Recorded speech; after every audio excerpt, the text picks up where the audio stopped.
அனைத்திந்திய அண்ணா திராவிட முன்னேற்றக் கழகத்தின் முன்னாள் அமைச்சராக இருந்த ஜெயக்குமார் அவர்கள் தற்பொழுது அதிமுகவில் எடப்பாடி பழனிசாமி அவர்களுக்கு இடையே கடுமையான மோதல் நிலவி வருகிறது.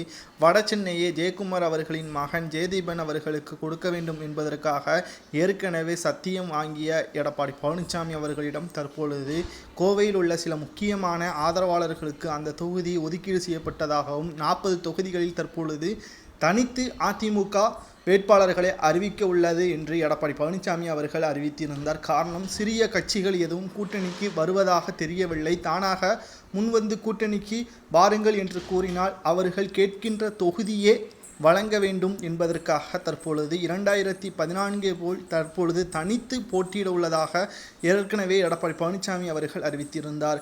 இந்த நிலையில்தான் ஜெயக்குமார் அவர்கள் கேட்கக்கூடிய தொகுதி வழங்கப்படாது என்றும் அதற்கு பதிலாக வேறு தொகுதி வழங்கப்படுவதாகவும் எடப்பாடி பழனிசாமி அவர்கள் ஜெயக்குமார் அவர்களிடம் கூறியுள்ள நிலையில் கடும் கோபம் அடைந்த ஜெயக்குமார் அவர்கள், வடசென்னை மட்டும் தந்தால் போதும், நான் கேட்கின்ற தொகுதியை மட்டும் கொடு, உன்னை பொதுச்செயலராகவும் அதிமுகவில் இருந்து OPS அவர்களை எதற்காக நீ நீக்கினாய் என்ற அனைத்து ரகசியங்களும் எனக்கு தெரியும். கூவத்தூரில் நடைபெற்ற MLAக்கள் கூட்டத்தில் உன்னை முதல்வராக ஆக்கியதற்கு நான் பட்ட மிகப்பெரிய ஒரு திட்டம்தான் உனக்கே நன்றாக தெரியும். எனது மகனுக்கு தற்பொழுது வடசென்னையை கொடுத்துவிடு என்று மிரட்டும் அளவிற்கு ஜெயக்குமார் அவர்கள் கூறியுள்ளார். ஆனால் விடாப்பிடியாக எடப்பாடி பழனிசாமி அவர்கள் உன்னால் முடிந்ததை பார்த்துக்கொள் என்றும், இதற்கு மேல் என்னிடம் வாக்குவாதம் நடத்தினால் உன்னுடைய அனைத்திந்திய அண்ணா திராவிடத்தில் இருக்கக்கூடிய முக்கியமான பொறுப்புகள் அனைத்தும் பறிக்கப்படும் என்று எடப்பாடி பழனிசாமி அவர்கள் மிரட்டியதாகவும், தேவைப்பட்டால் உன்னை கட்சியிலிருந்தும் நீக்குவதற்கு நான் தயங்க மாட்டேன் என்று எடப்பாடி பழனிசாமி அவர்கள்